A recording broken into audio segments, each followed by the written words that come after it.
All right, everybody. Hello and welcome to StatGDP from Atoms to Ethics. I'm here as Fool Me Twice, and we have our co-host, Where's My Couch?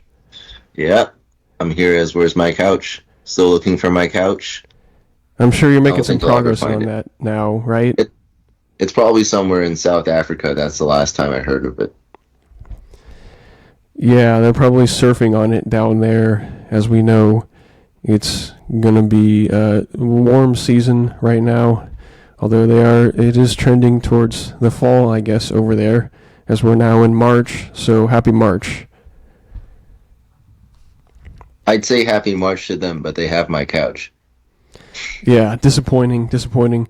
So today, what are we talking about? Well, the obvious news is the obvious. It's the Ukraine and United States president's meeting that got cut short the other day. Zelensky and Trump were talking in the White House, and there's a big press corps meeting. You had Rubio in the background, the Secretary of State. You had the Vice President Vance there. You had the ambassador from Ukraine there. You had a lot of people there watching what was on display, and this has been, torn apart, and it's been looked at from a lot of different angles. Some thought that Trump was bullying, some thought that Trump was strong and stood up for America. So it looks like Zelensky went into the meeting hoping, even though he was there to sign a mineral deal and potentially additionally a ceasefire agreement with the United States, which is what it seems like Trump was expecting, that they were going to cease fire in that meeting later on that day after their lunch or whenever it was. And instead, perhaps, Zelensky wanted to renegotiate and say, well, the ceasefire, we want that because we want an end to the war, but at the same time, we don't really want it because Russia is, bad. Russia is the invader, and therefore they're not going to agree to a ceasefire agreement. What if they disobey the ceasefire? Then what? So it looks like he's looking for some kind of security guarantee, which was not quite part of the agreement yet, although maybe a mineral agreement would kind of qualify as somewhat of a security guarantee in the sense that if the United States is invested in the situation, has a stake in those minerals along the eastern Ukraine area or wherever else in the country, maybe the U.S. would have more of a stake in wanting to make sure that that area is secure, right? Right. So what does a security guarantee really mean? And what's your take on the interaction that happened the other day? Well, I think it was Vance who kind of said something at first about how Linsky was basically being disrespectful by proposing that.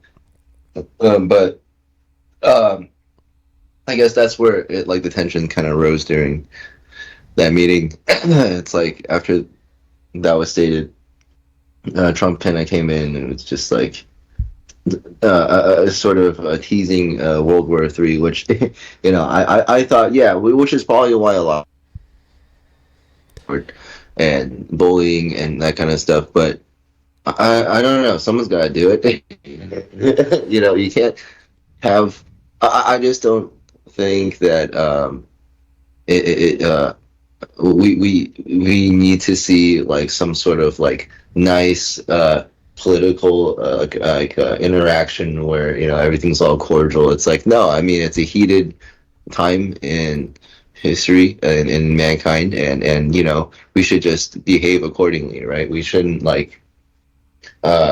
try to filter anything here and there. And I just think that the fact that a lot of people react, including myself, thinking, oh man, like we're just bullying this guy. It's like, well, we're just all soft if that's our reaction to like a political interaction. It's like, well, I mean, it's not like all of a sudden a war is going to break out because of some weird interaction or like a bad interaction between two leaders. It's just it's just how things go, right? And then the fact that people react so strongly to it just makes me think that we've all been conditioned to already believe that there's already peace in the world when there isn't. We still need to fight for it, essentially, right? And Right. I guess it's still good that there's a political leader that's actively fighting for it. Even though he sees that probably most of the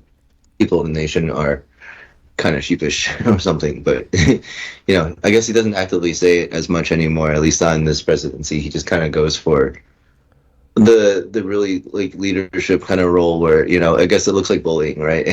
but then Yeah. um, but then yeah, you can say it is that, but then ultimately you won't get your way and you won't make your point as a nation, as a leader, if you don't bully the other nations who have been sort of actively bullying you this entire time, right? It's like, like the whole tariff situation is also the same thing. It's like, well, it's because they've all been taking advantage of how nice we've been in like keeping their economies alive on some level. Or it's like, well, we didn't need all the the wood from Canada or all Yeah, the we don't drugs from have Mexico. 200% Like, tariffs on right, their dairy products right, coming in from Canada, right, but right, reciprocally, right, apparently, they do have high tariffs on ours right, going up there. So, right, yeah, once you keep it even, sometimes people who have been getting a better deal for a very long time feel that they're being gypped, they're losing out once you level the playing field. It feels like they're getting the bad side of the deal because they're used to getting a better deal than you are. But right, yeah, right, I see it as what's your leverage and what is he asking for and what have we already given him.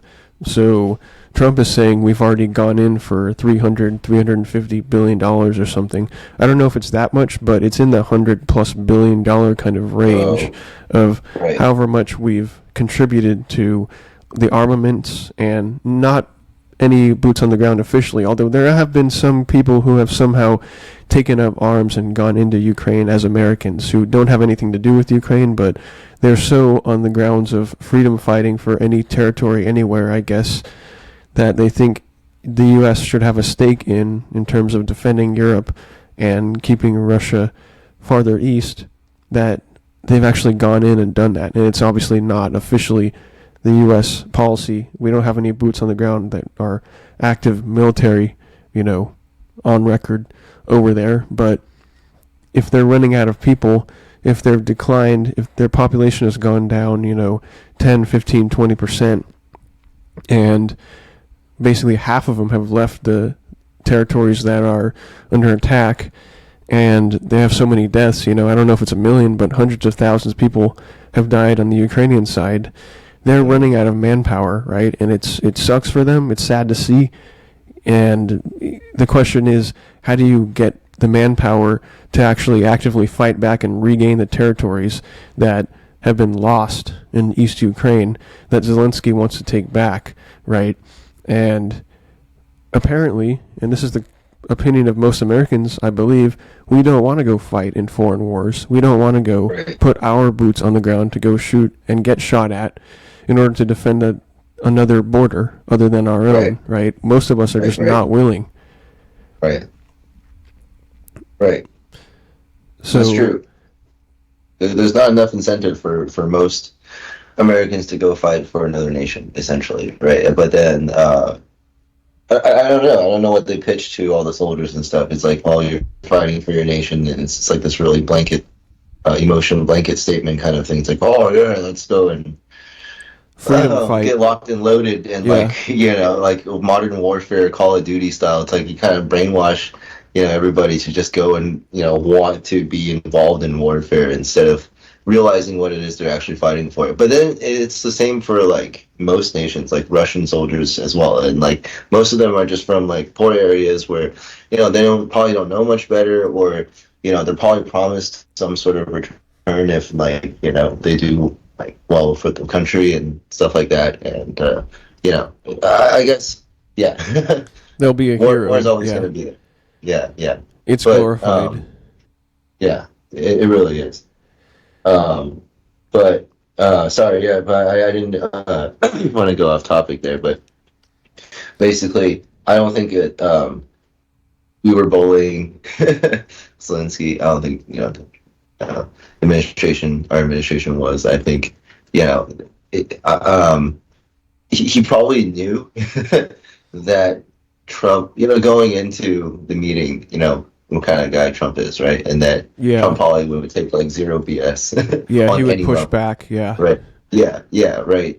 And then that's simply what it looks like. I mean, Trump's not going to push back and be all soft. It's like, well, with all due respect, sir, like, like that kind of talk. Like, no, he's just gonna like come right back at you, right?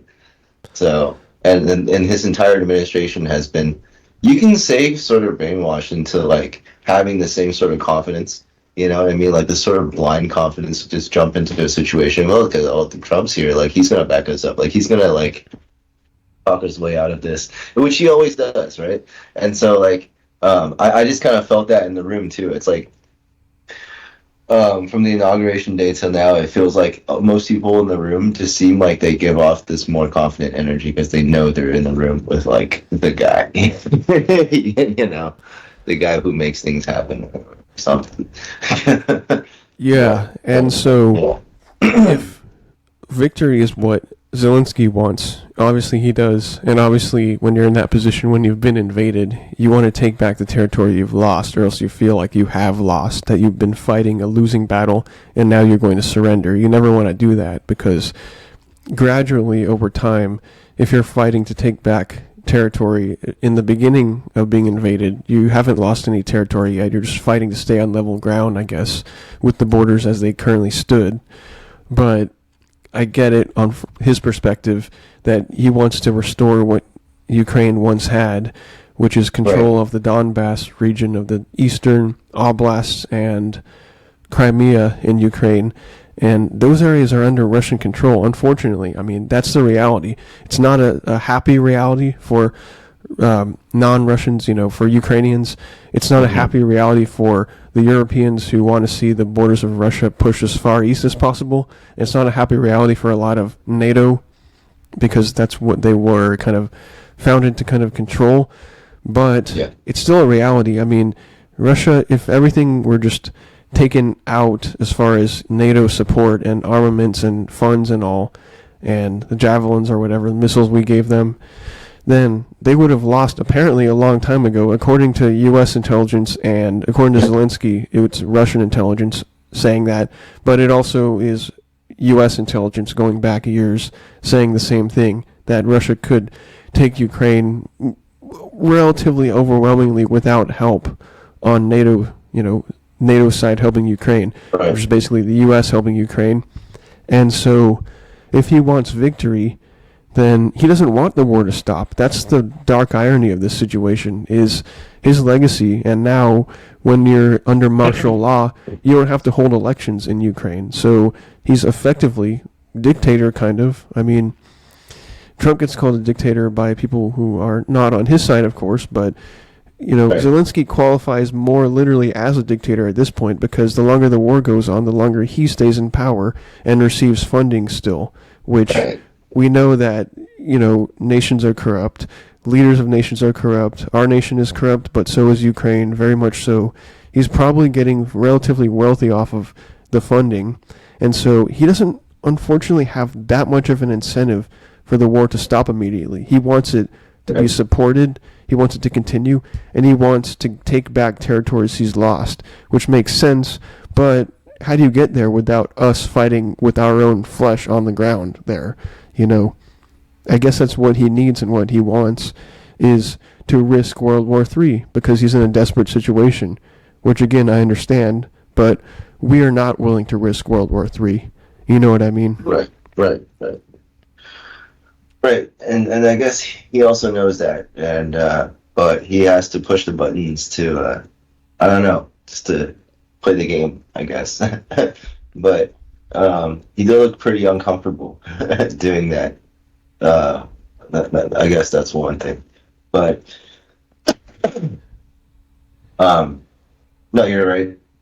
I don't think politically he's in a very good standing, and I guess economically as well. I mean, he knows that he kind of just has to like play the cards, but it just didn't end up well for him during the meeting. But like, yeah, I don't know. It's interesting to me how like there are Americans that react negatively against it. It's like, well, can't you see we're just kind of like trying to root for our own nation here? Like, like why? Yeah, I don't know. I guess Yeah, the idea is that Russia is this big, scary, threatening nation that, yes, invaded another country and has invaded other countries. So they're bad. So therefore, it's kind of this binary thing. Well, Russia is bad, so therefore Ukraine is good. So we have to help and, finish the Russian threat off. Meaning we have to give them as much support as possible. But it's kind of just like a naive look at the historical context, I believe, because again, money kind of talks, but war requires boots on the ground once you don't have personnel to actually fight. So a lot of people seem like they want to support Ukraine indefinitely, but it's like, how much does money even do when it's like we can give them more arms, but if they don't have people to use it, they're not going to win, right? They still haven't taken back what they wanted to take back, and it's been 3 years now, and we've given them $100 billion+ to do it. So it's like, do we want to turn this into another $1 trillion war? It's like, once Ukraine was invaded, I kind of called that under the last administration, if we just extended it out, it was going to become like the next Afghanistan, like this 20-year endless war type conflict where some people get really rich because, as we all know, it's the military-industrial complex, right?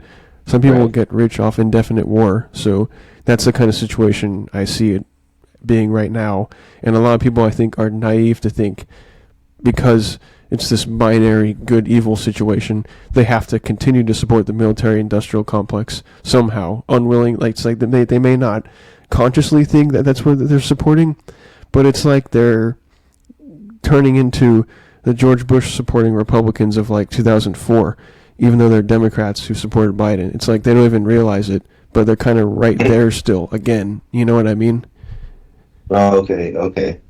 I mean, it's Because pretty Ukraine has to interesting. make a comeback because we have to push back Russia. But it's Right. like, how far down this rabbit hole, this endless money pit of military industrial complex are we willing to dive in order to make sure that the territories of borders of another nation don't change, right? Is it like infinitely valuable? Like, do we I never end the mean, war? It's like, yeah. I mean, I don't think it should. Okay, if that's just what's on paper, that makes sense. But I feel like there's more than that going on. There's probably more.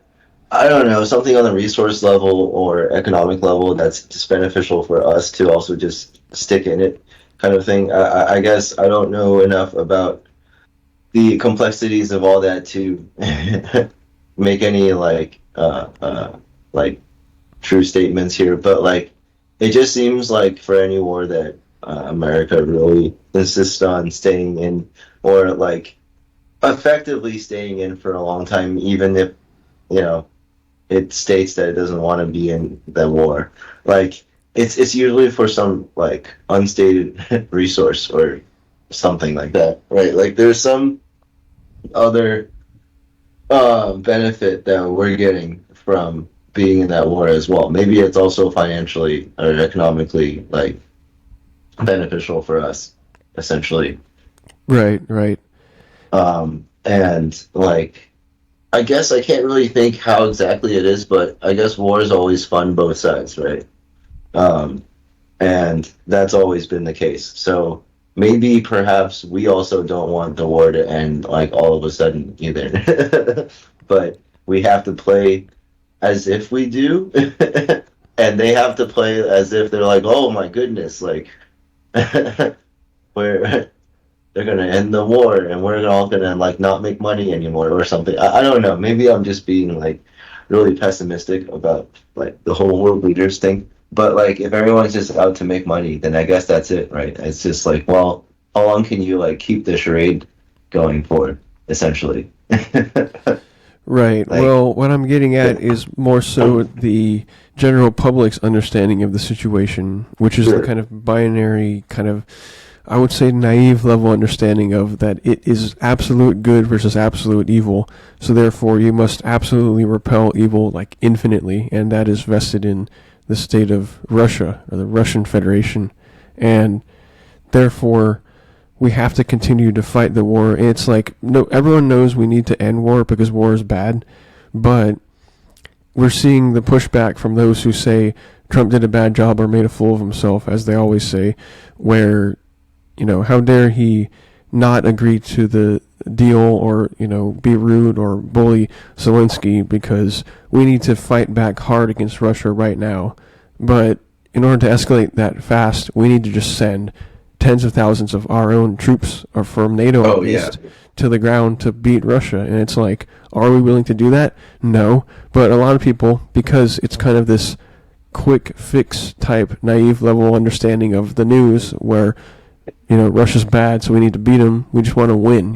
We want everything. It's this whole tying into the whole immediate gratification society, like conspicuous consumerism notion, right? Where we want everything, we want it to be of the highest quality, we want a lot of it, and we want it fast, right? We want it now, and we want it to be like essentially free. It's like we want everything at once, and we want it to be the best. It's like we want an infinite amount of like utility out of anything at any given time. It's like this sense of entitlement, right? That kind of plays into it sounding easy.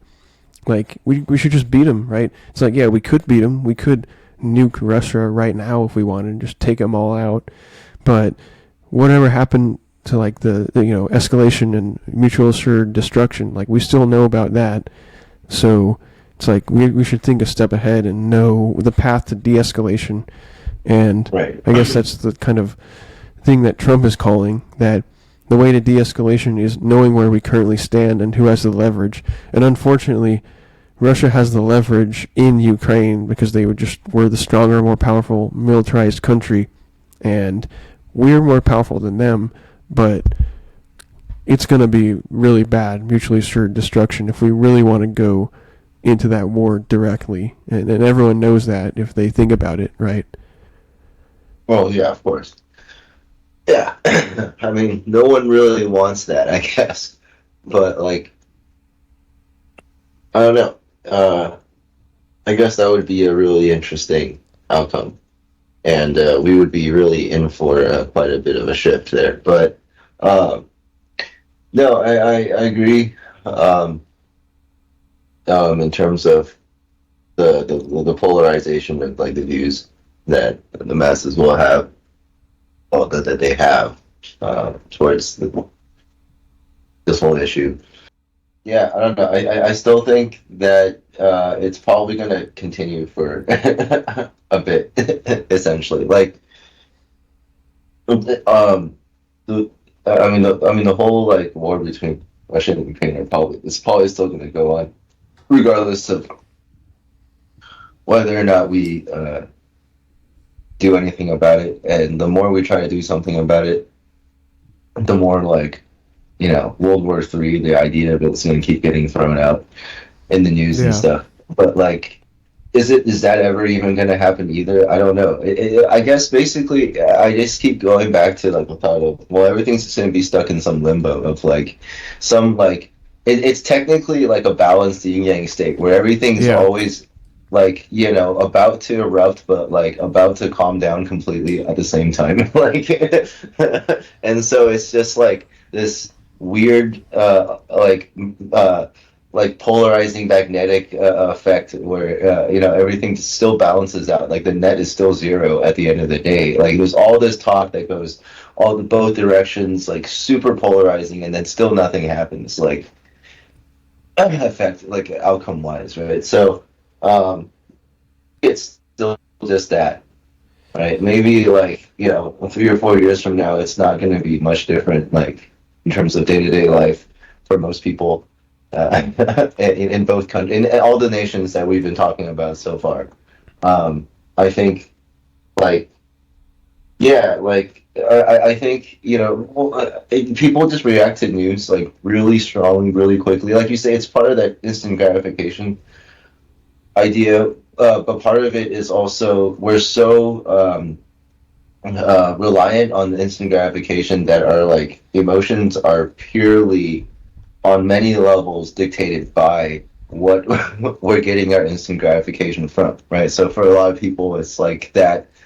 Um, it's like, oh, a huge event because the meeting was cut short, so it's like super polarizing to them, and then all of a sudden it means more than just a news article. It's also like part of their emotion or identity or something. Like sometimes I talk to people about their political views and stuff, and it gets really intertwined with their deep emotions and identity. And it's like, in my opinion, it's like, well, that shouldn't be the case, right? It should be all separated. Like you have your own identity, you have your own personality, and then you have another layer above all that, which is like beliefs that you yourself consciously are able to have control over, right? But it seems like uh, people have like let go on some level where they've broken the, I guess, the medium between what is like factual reality in terms of like politics and like the economy and like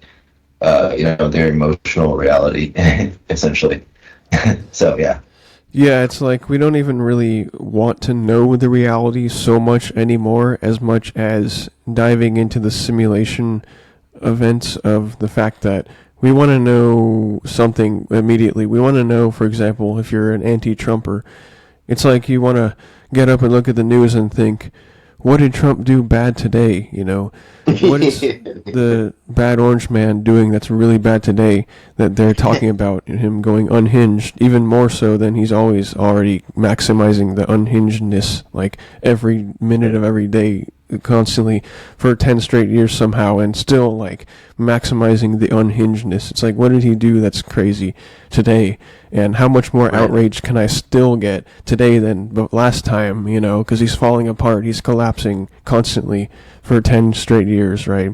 It's like so far over the top that it really is a Trump derangement syndrome, right? It really is this mental ailment, basically. If it's kind of its own thing, but it's also just a subset of us wanting the immediate gratification of knowing that we are already aligned correctly with everything. We already know everything. We just need to know what confirms that we already know everything. So it's kind of this inability to maintain any kind of objectivity or desire to even consider the art of trying to be objective, I guess, about anything anymore, right? Right. And it's like, me, I do, everyone's biased, I'm biased. I consider Trump a motivational force and transformational political figure in history at this point. I think it's kind of undeniable, with being the non-consecutive term president. That doesn't happen much. So he's obviously a once-in-a-100-year plus type figure in this country. But, he's also possibly going to make mistakes, and he's not always going to do the right thing, even if you consider him a hero or something. Like, you can still disagree with the guy and think, well, that's the wrong move. Like, I'm breaking with that opinion that he has. He needs to like fix that opinion or whatever. Hopefully he'll learn from some other people around him and he'll adjust on that and realize what the right solution is, like maybe taking over Gaza. I don't know. That's kind of really far out in left field. I don't know if we want to be taking over parts of the Middle East and making them controlled by the U.S. as a territory in the Strip. And then, some people accuse that theory, that possibility of taking over Gaza as a quest for ethnic cleansing, because you would say that we would take the Gazans out, or the Palestinians, basically deny them the state that they want and send them to Jordan, Egypt, or any other, Saudi Arabia, or wherever else in the Arab world would be willing to take them. And we're going to have this beautiful, resort town or whatever, and it's going to be great, and we'll rebuild it, and it'll be great and all, right? Like, you hear that kind of bold, larger-than-life type reasoning. It's like arrogance, whatever you want to call it, and that's like, okay, that kind of thinking sounds bold and crazy, and sometimes you throw crazy ideas out there, and they're just crazy. But sometimes you throw crazy ideas out there, and they're just crazy enough to be true or correct, right? And he's one of those guys where he'll say stuff like that, like taking Greenland. It sounded crazy back in 2018, but some finite amount of them still seem okay with the idea. Maybe not the majority, but maybe some of them would rather be in U.S. control than Denmark or something. I mean, it's something that's more possible now than it seems like it was 6-7 years ago, you know? Right. That's true. I mean, there's only like 20,000 of them there, but yeah. Yeah, a little more, Yeah. but yeah, less than A 100,000. little more It's than that, probably. not very much. It's considered a small Yeah. town in total, right? Right. But this mental illness factor, though, with Trump, I would say he probably has more haters in the Trump derangement syndrome category than he has people who will like always agree with him no matter what. Like there are those who consider him, God Emperor Trump. What awesome thing did Trump do today? It's like many of the people who support him, like me perhaps, although maybe not me in particular, would be like, well, what awesome thing did Trump do today, right? But I don't know, you have to be objective. You have to be like, what happened today? It's definitely going to be interesting because Trump is president, so something's going to happen that's interesting, which makes the news cycle just inherently interesting these days. The news media really overall likes Trump in terms of their jobs, in terms of at least being able to have ratings. They like him. It helps their businesses out a lot, right? Right. But they also love to hate him because they have to, according to their liberal ideology and their journalism degrees and all, their college-educated, ivory tower, elitist, whatever you want to call, coastal elites mentality. They want to oppose him at every stretch, so they know they have to hate him because that's their ideology, but they love to at least talk to him to make sure they get him or something, right? You know what I mean? Right. That's true. That's true. Yeah, they have to play that game. And I guess he knows that too. He knows that, without him making ridiculous posts or whatever on social media, that most news outlets won't have, nice headlines to write about, and that they therefore, like you said, won't be making as much money. So he probably knows that too, and it's an interesting game you can play if you know you have that power, right? With all the news outlets, it's like, hey, I know that you need me. Like the moment I stop posting, you guys are all gonna be recycling old articles and getting worse reviews and stuff. So you better be on my good side, or something. But yeah, speaking of which, the good side of government bureaucracy, of which I don't know if there's too much good in it, but to the extent that there is, maybe this Elon Musk guy is figuring out how much is efficient in government versus inefficient with this Doge department. And it was hypothesized that we could come up with this Doge dividend, and it's not anything official or anything. It's kind of this idea that 20% of the Doge savings, 20% of the savings by cutting inefficient waste, fraud, and abuse, or whatever, in the government would end up being paid out to the taxpayers. And I saw an article, it was on maybe CNN or CNBC, I forget, but it was stating that, well, it might not affect lower class Americans or something because net taxpayers within states tend to make under or over $40K per year, right? To be a net taxpayer. Those making under $40K tend to receive more in benefits than their effective tax rate, therefore being negative. So the argument went that, well, it's kind of for the elites, it's for the rich. Because apparently, if you're paying taxes, you're rich. Yeah, I mean, I think the stat that I read was people who were making between 40 and 50K on average. I think less than 50% of them paid taxes last year. So if you're making roughly around 40, 50K, the chances are you might not be getting this Doge stimulus check thing, right? So like you said, I mean, it's basically the complete opposite of during COVID where anyone making 70K or 65K and under would receive a stimulus check, right? So now, like you're saying, it's completely inverted or reversed, and you have only the wealthy people essentially of America making or getting this stimulus check, which I think the argument then is, well, okay, so it's a pretty rough argument, and it's also kind of like not politically correct, but at the same time, it's probably the best solution.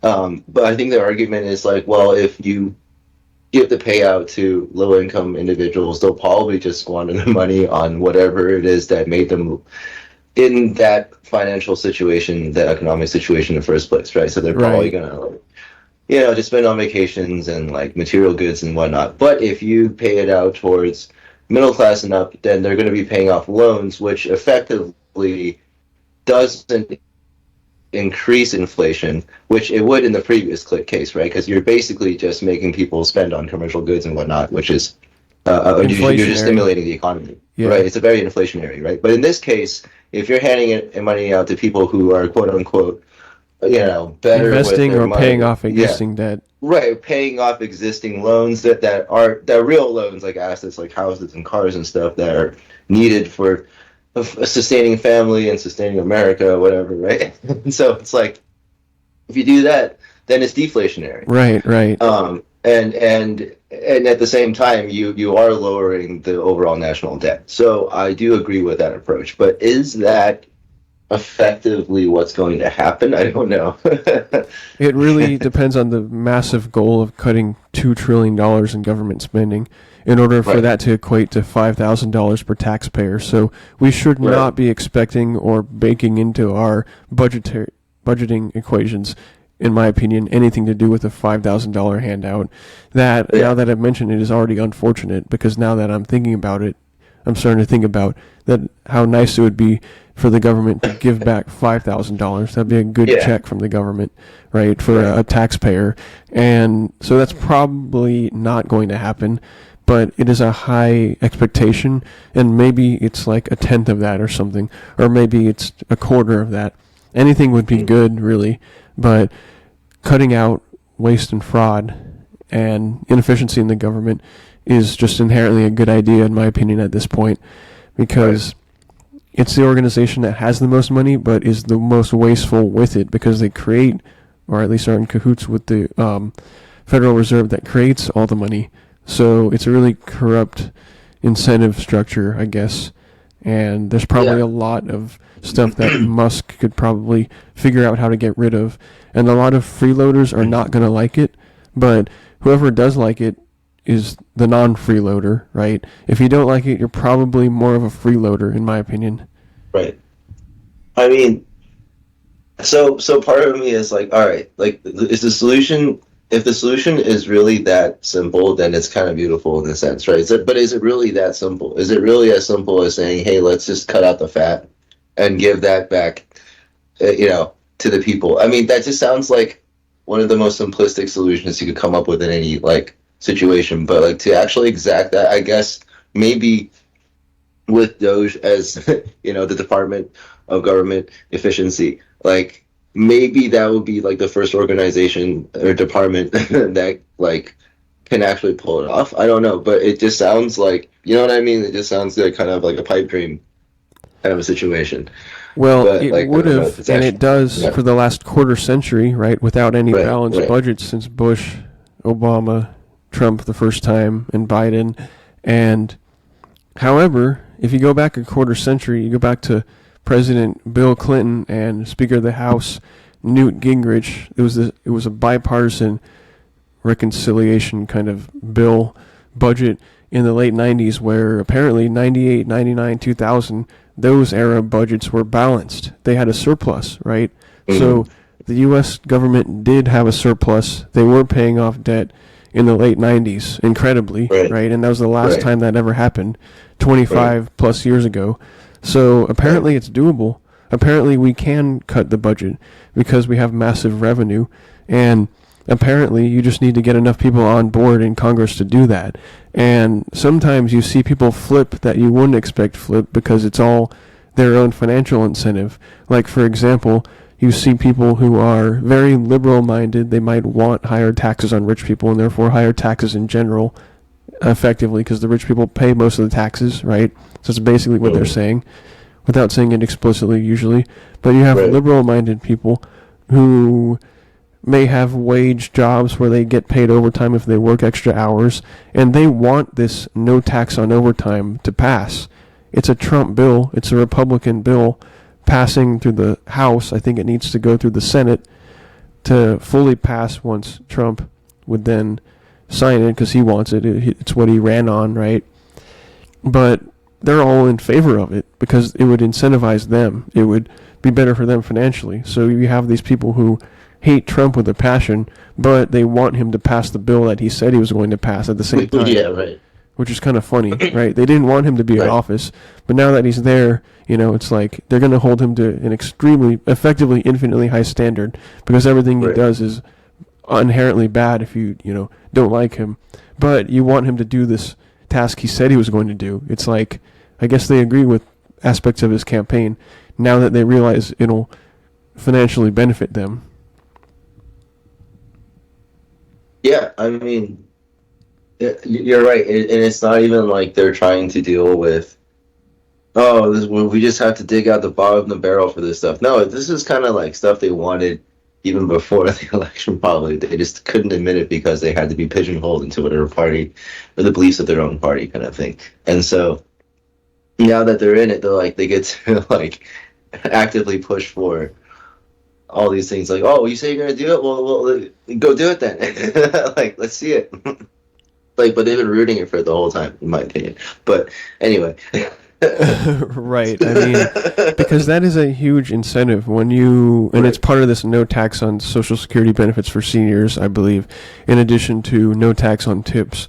So no tax on overtime, it wouldn't affect those who have salaries fixed, but the number of people on either tips, Social Security, seniors, or wages with overtime pay is very large, and it would heavily incentivize working. It would incentivize productivity, and I know this because I've done these kinds of jobs, and one of the main arguments that people give for why they don't want to work overtime even though they have a family is, well, you get taxed too much, right? You get taxed like you're rich for working more, but you don't feel rich, so it doesn't feel worth it, right? And so people like to say, oh, it's not worth it working overtime. Why would I work to get taxed 40, 50% instead of 28% or whatever, It's like, well, you work more and that's the tax structure, so it's disincentivizing you.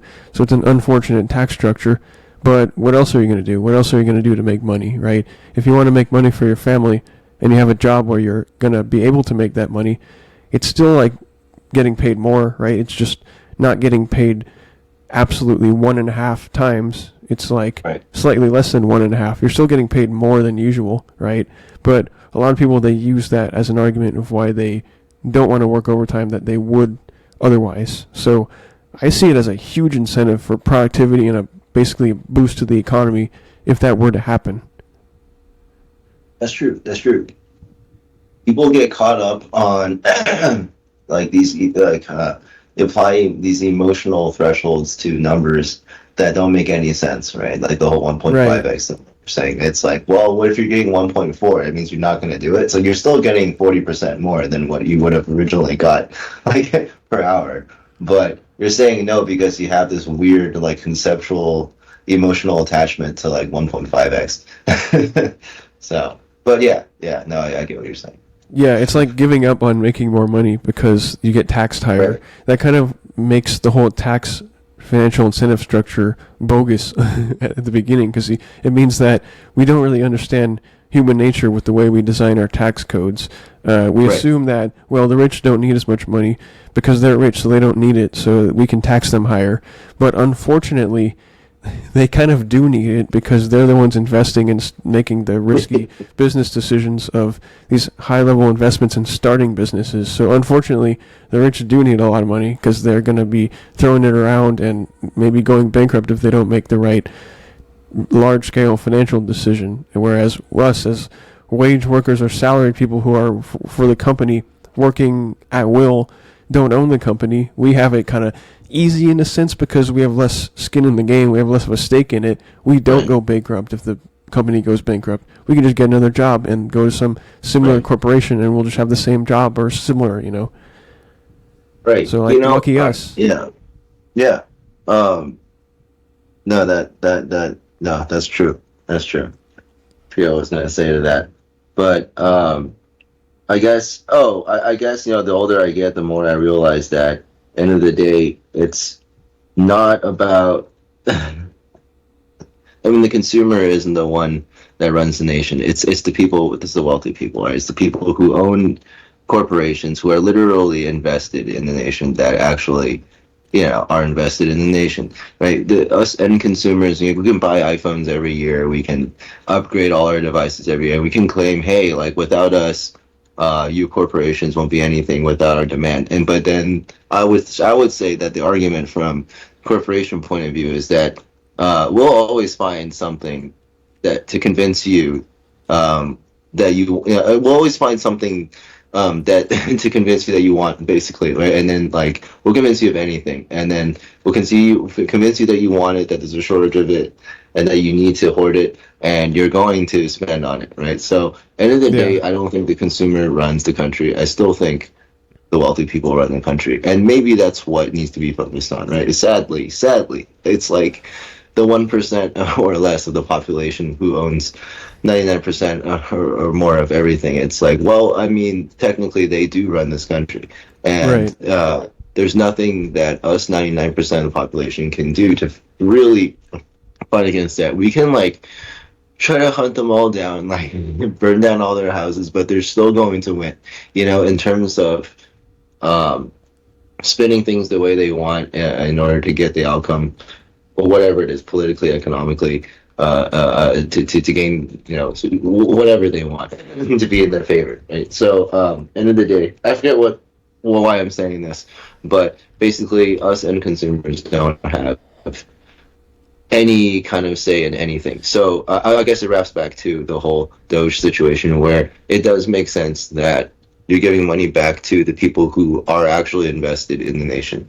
right? Not the people who are just frantically buying materialistic goods and complaining about this and that, basically kind of hindering the system on some level of you just want all these materialistic goods that these low level things, and it's kind of end user kind of optional use perspective of things, of what looks shiny and better than the next optional use kind of thing. It's not really essential for survival, but makes things marginally more convenient at a level that you're being advertised it as being worth it for, but it's not really technically, I guess, if you really think about it, of what makes people fulfilled. But going back to that same argument, line of reasoning is whole conspicuous consumerism scam that we all buy into kind of on some level, some finite level. No, you're right. And I feel in terms of government officials versus normal people, right? It's just they're all adults in the room, and there's a whole bunch of babies being babysat or something. We're all the babies that are just getting thrown shiny objects so that we can calm down and stop crying and let the adults work, basically. And that's basically what kind of how I see most nations, which it probably isn't far off. It's how well can the government keep everyone distracted for them to do the actual quote unquote work that is required to keep the nation running and prosperous and all those things, in order for the people to actually be happy on some basic level that everyone needs, right? Otherwise everyone's just gonna die, but no one's competent enough to think about all these things on their own. So someone's got to do it, right? So it's got to be some parental sort of figure, parochial. Yeah. So that's kind of why I consider the capitalists, or those who hold the means of production to be the ones kind of best educated, to decide how to actually allocate those resources and means of production. Because a lot of us, if we're consumer type citizens who have a job, we work for a corporation that we're under, so to speak, however you want to play off that hierarchical standpoint, we don't decide what's a useful method of testing out a new product necessarily unless we get the go-ahead that we do have this many allocated resources ready to go. So the amount of experimentation and research and development that we're capable of doing, even if we are in some kind of research or development-based job, still depends on how much free capital the company actually has to be able to experiment to get the amount of data that we need. We don't know how much data we're going to get unless we know how much we can experiment with, right? We don't know just how many resources we can waste in order to try and get a good result, because the more you look at companies and large manufacturing facilities and actual production lines and things that pump out tons and tons of these materials that get packaged and sent to get consumed basically and sold on the market, the more you realize just how much waste there really is that corporations and those who allocate the resources don't really even care about, because they know there's always going to be lots and lots of waste on these production lines. And unfortunately, those who worry about this little bit of waste here or there, it's like squeezing the end of the toothpaste to try to not waste any. We're wasting a lot all the time, all over the place. You know what I mean? Right. That's true.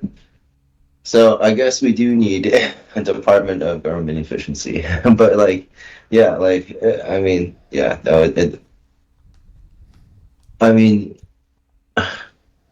no, it makes sense. And then when you basically you get rid of all the fat or whatever, then it's gotta go somewhere. So I guess it just makes sense to go back to the people, and then pay off national debt. I guess there's another. I'm just going back to the whole Doge thing. It's like there's another 20% that's going to go back to paying off the national debt or something. Yes. Right?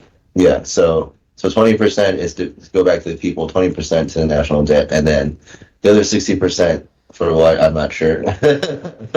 I guess. But yeah, that sounds like more government programs, because what else would it be, right? It's like, hopefully it's not more foreign aid or whatever. I guess if we're trying to cut USAID, which is like international development programs, by describing how ridiculous some of them sound and some of these findings from Doge, then hopefully we don't go right back to doing the same thing, right? But I guess it would be the expansion of current government programs and obligations, because part of it is what Musk brings up, which is the Ponzi scheme of Social Security, and the unfortunate fact that we all know at this point we're all paying into a system that's paying out the current seniors, not paying into our own kind of lockbox that will be there for us when we get old. We're paying into what's currently the old people. Anyone who's young may or may not have that money at the end, meaning it fits the definition of a Ponzi scheme, right? Right. And those unfunded liabilities could be in the hundreds of trillions by the time millennials reach age of Social Security benefits, meaning we need to free up so much more space to pay for those, and that might be what he has in mind. Yeah, oh man, I guess this is a pretty dark outlook, and I've never really talked about it, and I'm mentioning it on a podcast, but basically the whole old people getting paid out thing, well beyond retirement or whatever, is intentionally allowed to be played out, in whatever, however it's allowed to be played out, because I think what ends up happening is, they have millions in their accounts, and then they're like on their deathbed or something, and a lot of these people don't will their funds to family members, so a lot of it goes back to the government, and even if it does get willed, the government takes like 40-50% of whatever estate, right? I mean, it's ridiculous. So at the end of the day, it still just goes back to government, right? So the fact that it's allowed to get played out, I mean, they're allowing it to play out is kind of just another money making scheme on some level of, well, we know we can't make money off the healthy living people who have, like, decades more of life expected in them, but we can probably make money off of people who are about to die and convince them that they should, like, just hoard all of it, and that they deserve all of it, that they need to fight for all of it, that they don't need to pass down a lot of it to, like, their family and, like, younger generations, and so therefore it's all in one account. It's convenient. you know Yeah, there's always this bleed off Yeah. factor that Right. is claimed to kind of not be too big of a factor because benefits should be beneficial to the public and beneficial to those receiving them, but there's always some kind of bleed off return factor involved in any of these financial Right. systems that benefits the payer, the person or the government body that's claiming to benefit the general population. So I guess all I'm saying is it's going to want to still benefit itself more than you're going to be told that it is. And that's the Right. case when you think about Social Security benefits currently being taxed. It sounds kind of strange because it's already withheld as a tax when Yeah. you are being taxed on your paycheck, Right. like throughout So, life, yeah, throughout right. working. You're getting taxed as part of the Social Security benefits Right. for the current seniors and theoretically for when you become a senior. And you feel it because that's a tax, that's a cut off your own paycheck, and it's mandated. But at the same time, if you're giving money to the government, you're basically lending it or it's taking from you. It should pay that back with the interest effectively. In any kind of normal financial situation, if somebody is taking money away from you kind of against your will, basically stealing money from you, then they should pay it back with interest.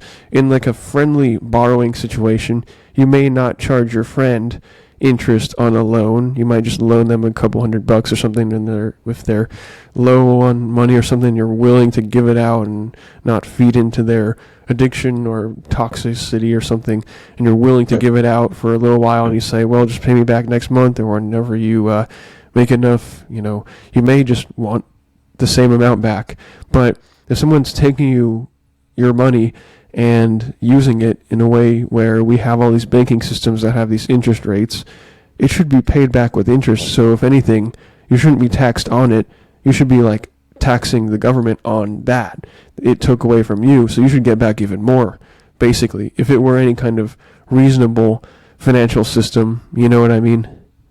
Yeah, I mean, no, totally. Like, well, I mean, like, for example, like 401k, right? The mutual funds, they'll take your money until 65 for most people, and then just do whatever they want with it. I mean, for us, it's like 30 something years from now, right? So for the next 30 something years, like, the mutual funds can do whatever they want with their money. They can invest in whatever they want. They can quadruple it, quintuple it, 10x. Like, they can do whatever they want with that money. But like you said, if they at the end of 30 years end up like 50xing your initial capital, they should pay you back some, notable fraction of that, not just like, I don't know. I guess 401k does get pretty close, but the other part about 401k is that if you don't change your elections, then they usually go for large cap stocks, like, that move, like, just a few percent per year kind of thing on average, right? So chances are you're not going to beat inflation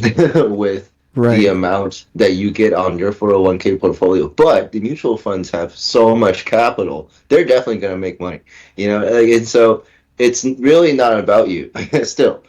At the end of the day, it's because they rely on the fact that you're just going to leave it there and not touch it for like decades, but they're touching it, at market dips and like bottoms and peaks and stuff, right? So they know how to time it. So they're using your money more efficiently than you will ever use your money, essentially. And what they're paying back, like you're saying, is not enough to beat the inflation that they're causing on their own. Well, theoretically, it should be if the historical returns of these blue chip and index type funds if they grow at 6 to 8%, theoretically inflation should be below 6 to 8%.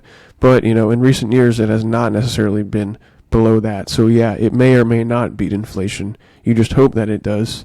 Yeah, and it may not beat inflation. Yeah. I mean, you get like 7 to 8% on your portfolio per year on average, right? So it just barely just skims the bottom. Yeah, and you get charged fees on it as well.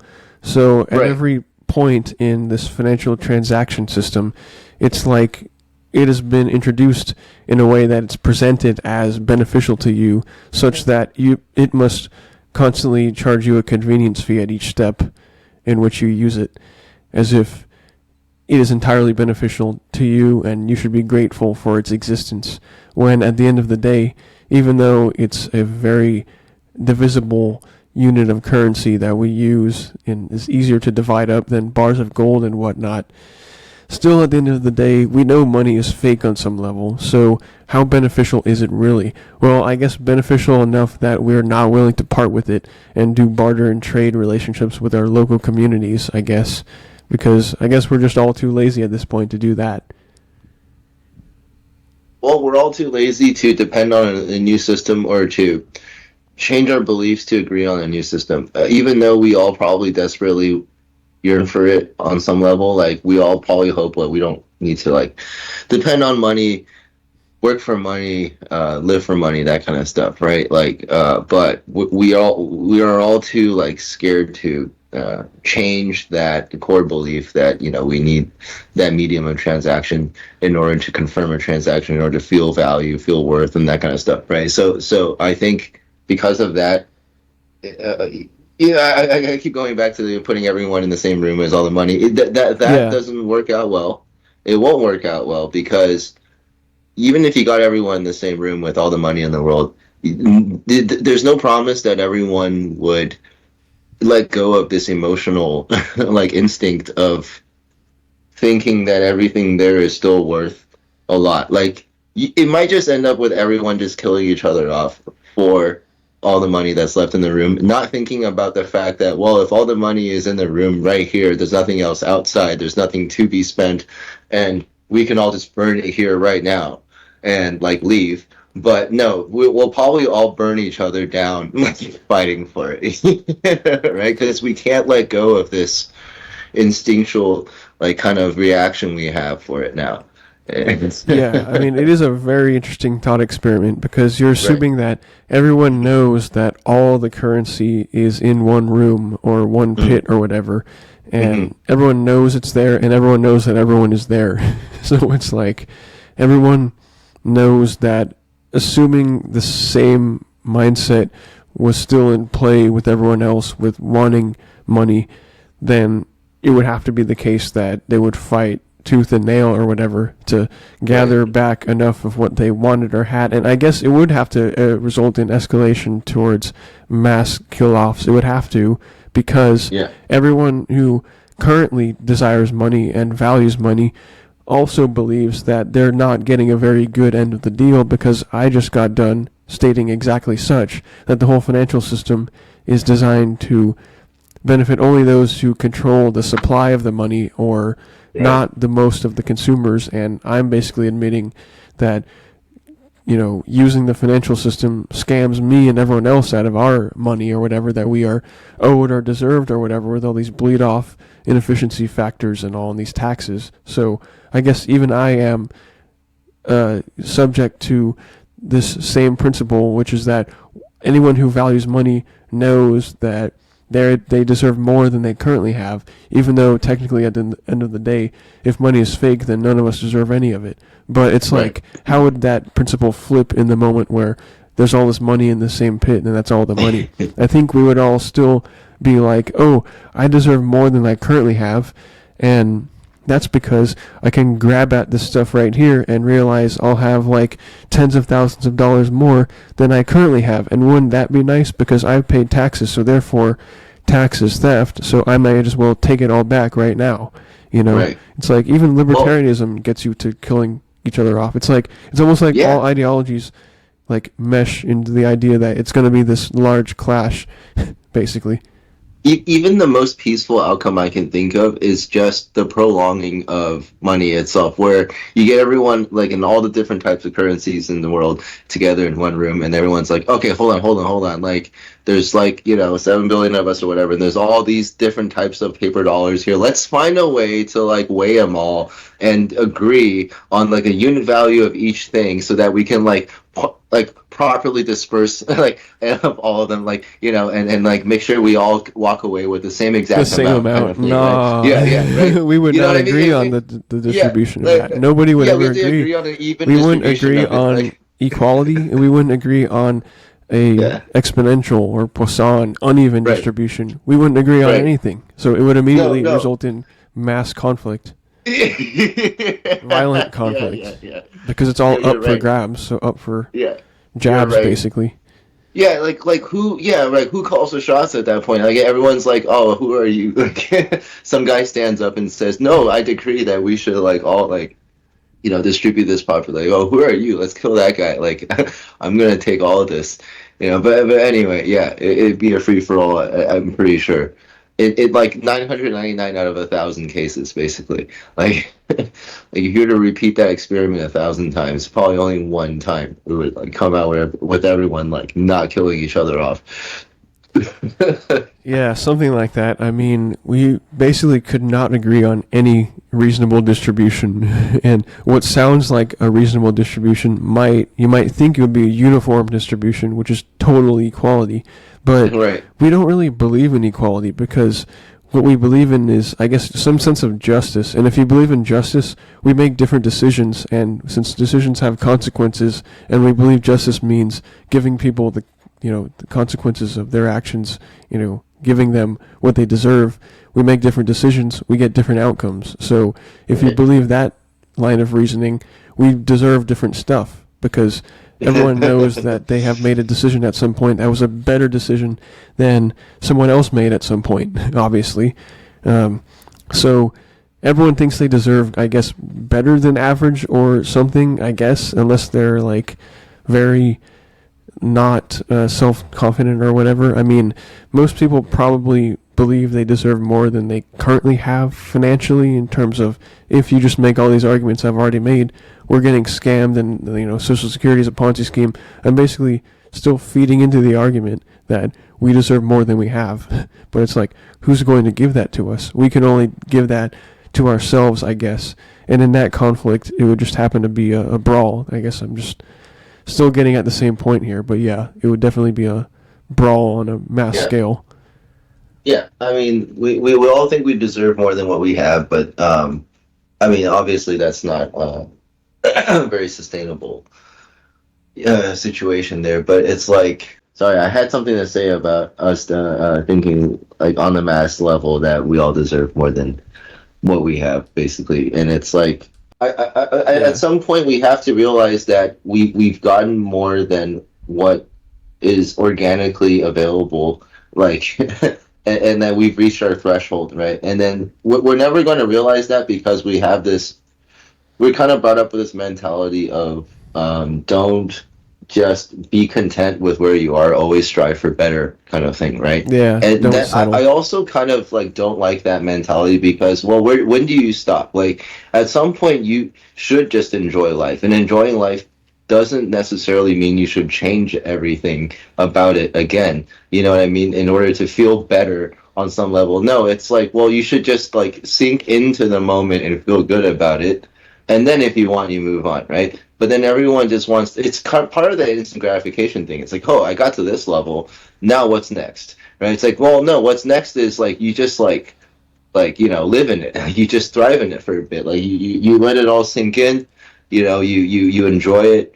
Like sure, your neighbor, like, just got an even better job or whatever, but you don't have to like chase that. You just enjoy what it is you just got because you've been chasing after what you just got for like years or whatever, right? And you just got it, so like be really happy with it, that kind of thing. But for most people, it's like, no, like progress that doesn't help progress or whatever it is. Like, I want to progress as a human, so it's like, okay, fine, like you're just gonna chase like a higher like threshold or like raise the bar.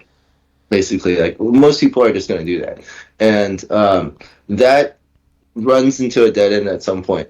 And going back to what you're saying, everyone just wants more than what they already have because of that mindset. And I don't think it's necessarily like healthy. I think it's good for like a nation that's kind of like, building up its fundamentals and whatnot. But I feel like it's like a old mentality that should die out because we're already like we don't need to think that way as a as a nation anymore, because I feel like we're already like pretty far ahead, like technologically speaking. In terms well, we'll talk about Microsoft later, but I mean, I guess what I'm saying is we don't need to like feel like we need to struggle every moment to like move one increment further than where we already are. We should just like sink in and enjoy the moment, right, on every level. But anyway, yeah. Right, yeah, because it's a crisis of character, right? We should always Right. be improving because, like I like to say, most people only reach about 1% of their potential, but in what sense, right? Not necessarily materialistically, because yes, we can all imagine having 100 times as expensive as a house or whatever, of a house, or $100,000+ car, whatever, the most expensive Bugatti Chiron or $1 million model. 12-cylinder, whatever it is, twin turbo. We can all imagine having much higher standard of material wealth according to how we economically divide stuff up. But we get stuck on this material route where if I say most people reach 1% of their potential, a lot of people might immediately think 100xing their net worth, and that's exactly what they think it would be equivalent to, right? But really, it's a crisis of character, right? Because like what you're saying, we don't know how to appreciate the little things or whatever and just vibe with the moment naturalistically as much anymore. Mostly it's a crisis of character because it's about self-improvement more so than improving on a level that other people would recognize as your improvement, because if they don't recognize your improvement, you still feel you improved. And there is a balance. There's this subjective, objective reality where you can get caught up in your own world and focus so much on your own little things that maybe they're false, maybe they're delusional, but you have to be able to stand your own ground and realize what your core values are enough to be like, if someone else doesn't recognize my core values, that's okay, because they don't need to. I still believe in them enough to realize that if they don't realize what I'm working on and truly actually on like a spirit level am trying to improve upon, then they are not in the right framework of mind to actually have me care about their opinion of me. So I'm just saying on that level that like at some point you shouldn't care what other people think of you or how other people are going to judge you. That's all I'm saying, right? And it's like that level of thought is kind of transcending the whole conspicuous consumerism, keeping up with the Joneses mindset. Right.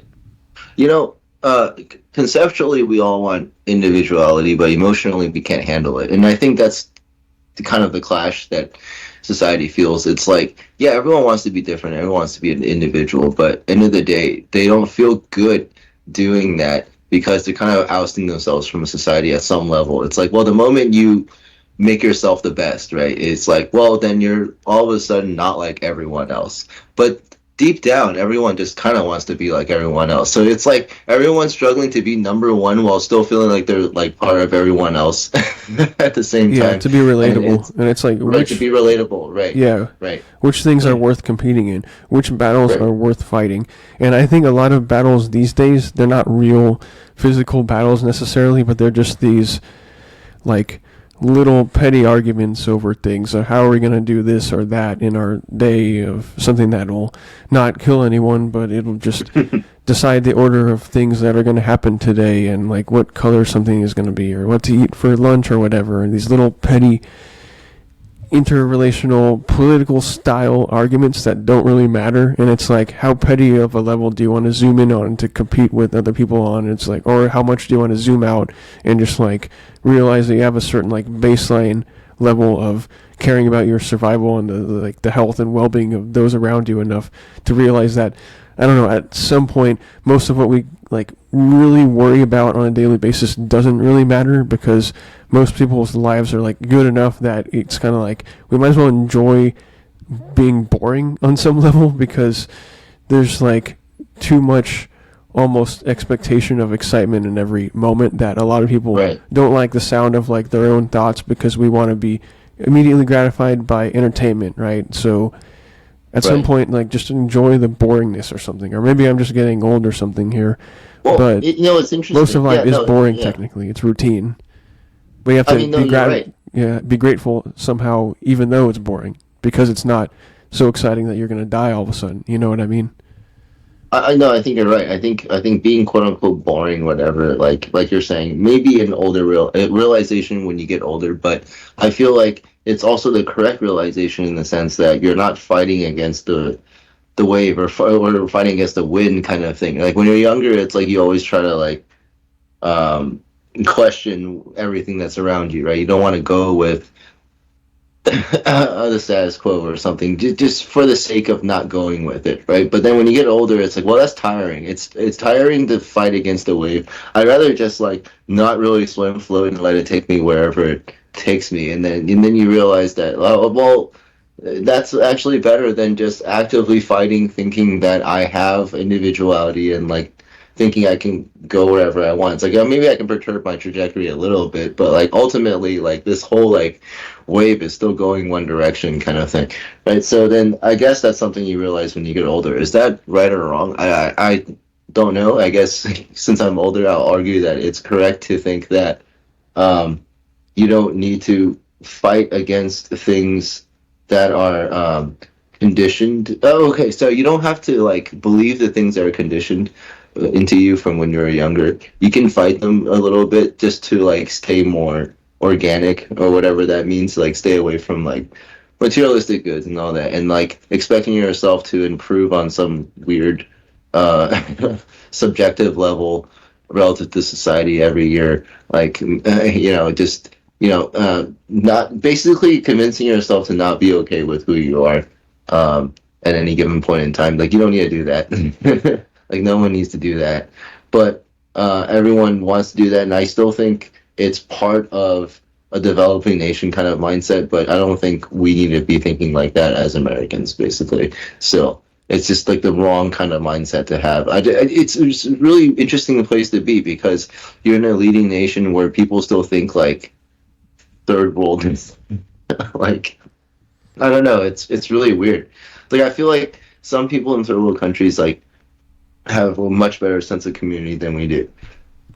Um, we think almost like these communities and like these like warring nations and whatnot in like non-governed regions of Africa or something where everyone's just like feels like they need to fend for themselves the moment they walk on the streets. It's like it's not like that Yeah. in a lot of other countries, right? We think that oh third world country, that must mean like everyone's afraid to walk out in the streets. Like no, like America is like one of the only nations where, on average, in major cities, you should not walk out onto like a city street alone by yourself at night, right? Like sundown towns and whatever you want to call them. Like it is literally all throughout America and Europe, essentially, and nowhere else really.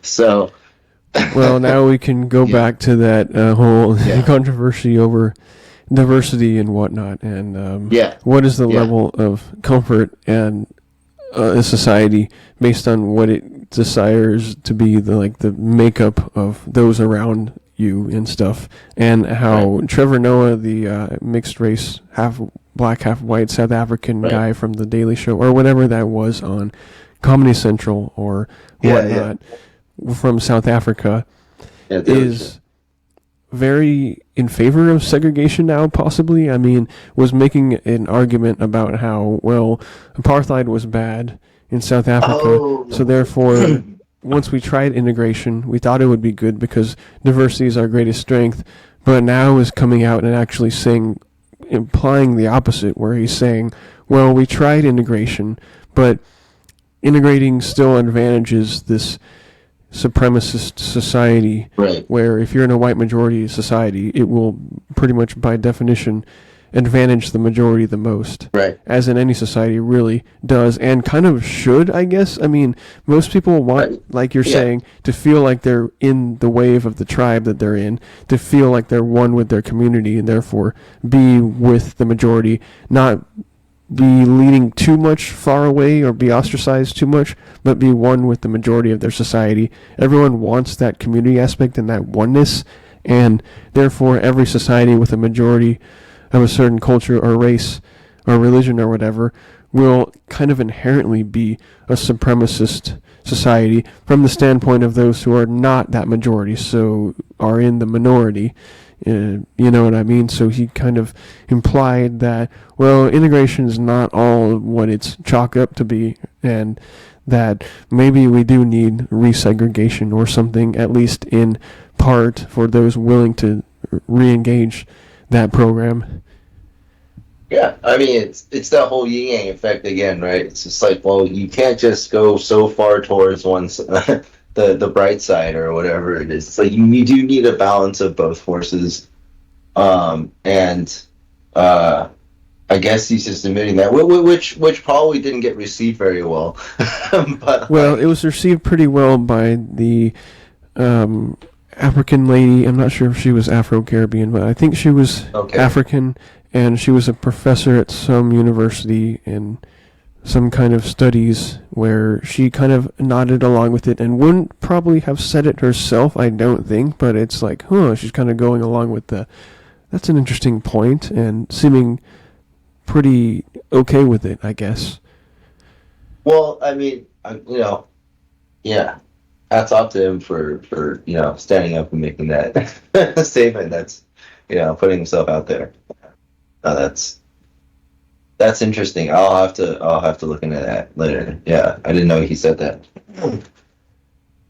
But yeah, sometimes it's not absolute wealth, it's relative wealth that can divide us, kind of, and we're already saying that this relative wealth situation is apparently too much for some of us to handle and can lead to people getting jealous and people wanting more than they currently have because someone else has something, so I deserve to have at least as much as that or something.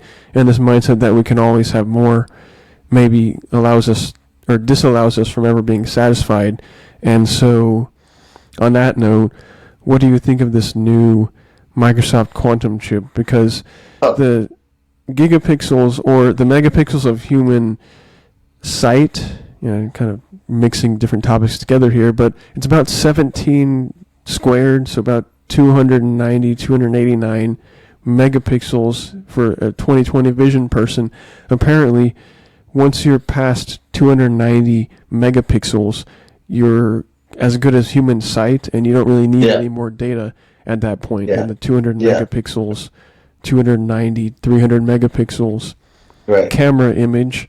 And so if we wanted to have any more data than that, and a lot of what's going on with the idea of quantum processors and quantum chips is allowing us to process so much faster that we can do so many more simulations that it more efficiently gives us the information about maybe what kind of macromolecules will fold in which ways in order to figure out how to cure these kinds of diseases and whatnot, how to figure out, a more efficient battery type solution of acids or lithium, or maybe better than lithium ion batteries or whatever it is that can help us get a more efficient society energetically or whatever.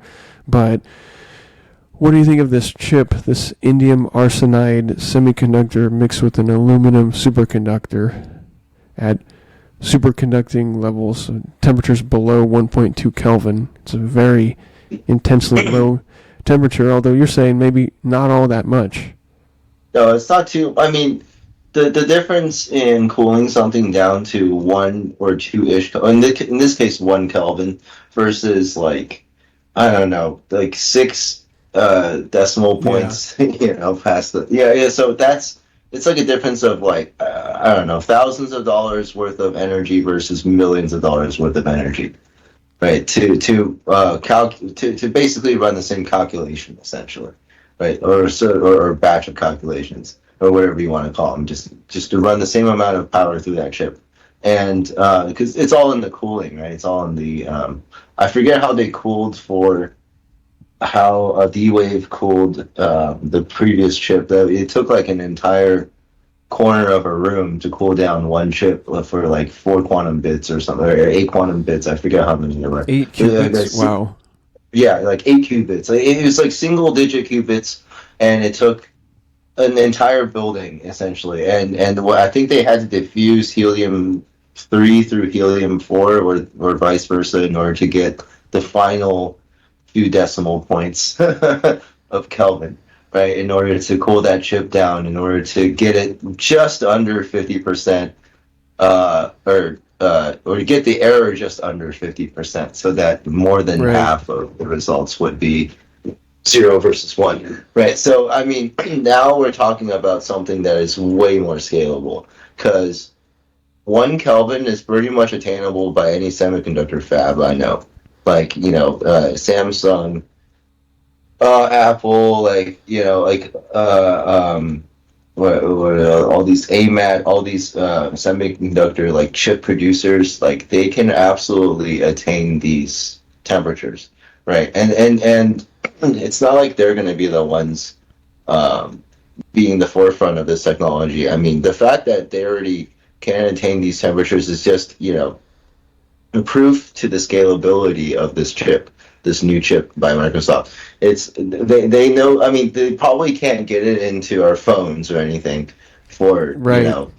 under Years. $10,000 for like for like next 10 years. But Yeah. maybe in 10 years it could be in a laptop or a desktop PC. Right, so you could have a capability. Either it doesn't need to be at 1 Kelvin, or the PC has a capability to cool a chip down to single-digit Kelvin in order to run a reliable outcome results for the quantum processor. Right? So I think it's a pretty cool thing. I mean, if it actually is real, and if what they're saying is as scalable as what I think it is based off of my experience in the semiconductor field, then I think within the next 5-10 years we will definitely see the results of quantum computing. Genetics or whatever, like those genetic computations they want to do, or I don't know, whatever this super complicated like weather and stuff like that will Yeah, more probably granular, higher certainty level of weather projections. Yeah. right, like Climate models. super high level granular. Like we're talking these matrices that are just beyond what we can possibly calculate as humans, But anyway, yeah, it's Yeah. going to be interesting. And they did say that they fit. I briefly read an article. I think they put 16 bits on a 1 million bit chipboard, so it's capable of holding up to 1 million qubits, and they've somehow, I think they've integrated 16 or something so far, and it's already been performing way better than any other quantum chip up to date. So I would say, if with 1 million qubits, and if we know how to program, we still don't even know how to use the technology we have to decide how to program qubits. You know what I mean? Like, Yeah. we don't even know how to use them once we have them. So we have to figure that out. And then once we figure out how to use them, then we can figure out, well, how far we can go with them, basically, right? So it's a whole new frontier. Right, because qubits are just a quantum state which occupies multiple modes basically at the same time. It's an entangled state of which we're not even necessarily talking about single electrons, which at this point we're not with these topoconductors, right? Right. We're talking about fermions are a superstate of electrons. An electron is a fermion. It's a lepton, which is within fermions. But we're not talking about electrons. We're talking about this particle that is an anti-particle of itself, apparently, according to this MIT paper on these Majorana zero-mode particles that are being used as these topological states that are supposedly being operated on as these very easily or very hard to decohere, qubits, and apparently as they're their own antiparticle, the non-locality implies, as I'm reading here, that they are immune to local perturbations. Therefore, that's why they've been proposed as ingredients of these topological qubits. They're much harder to, have local noise disturbances, which makes them really good candidates for these qubits. And it's very interesting. It's hopefully true that what Microsoft is putting out there. And it very well could be one of the possible ways that we get qubits functioning at a large scale if they're really that good at not decohering. Right. I mean, for me as a person who's really into audio and like audio cables and whatnot, that audio cables have been around for hundreds of years. But what they're talking about here is, because they still rely on copper wiring to transmit signal here, right? We're not, it's still, bare metals here. So there's copper wiring, there's nano wires inside. So it's a single molecular chains of copper that are holding on to these electron states or whatever. I mean, you can correct me. You can go deeper into this, but from what I read, it's like, well, they need to know exactly the number of atoms of copper there are in this nanowire in order to accurately determine the outcome for this quantum calculation, right? So that to me is insane. So you're relying for parity, on parity for the quantum states, and yeah, you need them to be. Yeah, I mean, the fact that they are using a state that's an antiparticle of itself, that just blows my mind, because it makes sense, because the superconductor is going to repel the magnetic fields and allow it to not decohere, in the sense that if it's an antiparticle of itself, then it can have the same state. I mean, apparently it still obeys the Pauli exclusion principle. So, yeah, it's very interesting. I'm going to continue to have to look into this, into more details. That's crazy. Okay, I didn't think about that. That's interesting.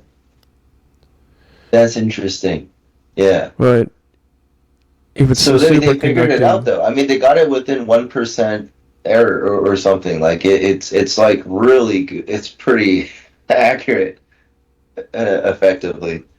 So.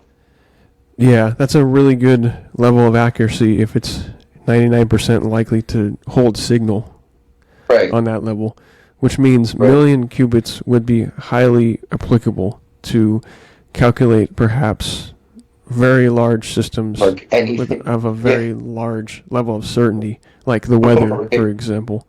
Right. Oh, I can't even imagine the scalability. I mean, like, the thing is, I can't conceptually imagine, like, what the scale, like, when you scale up from, like, 8 qubits to 16 qubits, what exactly kind of processing power are you actually, like, adding to it? Like, I can't imagine, because if for binary stuff, it makes sense, it's the power of 2, but for qubits, it's like a power of 3, right? So it's like, well, we're exponentially, like, just, oh, man, no, it's just really bad.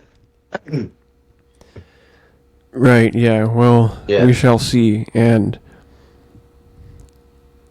yeah, I guess I don't have too much else to say about it, but it's really put out there as something that's going to be making a big difference in a few years rather than a few decades. I believe it. Before 2030, I think we're going to see some results here, like, in terms of, real scalable things that, affect our day-to-day lives, and most people may not even realize, what it is and why it's working. It'll be so seamlessly integrated into our society and lives that we're not going to even think about the fact that it's some crazy new, fundamentally different technology that's being integrated. And it piggybacks on itself, right? And it piggybacks on everything else, and the integral level at which you can piggyback on yourself and everything else as a qubit quantum processor is, like you're saying, it's kind of unimaginable, because by that I mean it could figure out through simulations of some of the first chips, perhaps, what is an easier way to get a superconductor that would make it even more scalable energetically to produce more of itself, more superconducting, higher temperature, room temperature type, or maybe kind of cooled but not super sub-zero level superconducting materials that could then power much more easily more of these same processors, at least on the Majorana level with that kind of model. Maybe it would make it even easier to just figure out anything else medically. We talked about the weather models and all, but it's interesting how it could come up with more efficient ways to use energy and get energy, and it could come up with more efficient ways to store energy and more efficient ways to create superconductors that could then create more lines of processing speed that's already exponentially faster than what we currently use. So, it's already levels of magnitude beyond what we're capable of imagining, and could be even more so, I guess. It's like the infinity and beyond effect. That's true. Oh, man. Yeah. Although maybe high temperature superconductors would decohere more easily. Although maybe it would figure out a way through machine learning and all to simulate enough possibilities to come up with a room temperature superconducting material that actually also is very good at shielding or avoiding, decoherence or something. I don't know. It's all very blind speculation kind of at this point, but...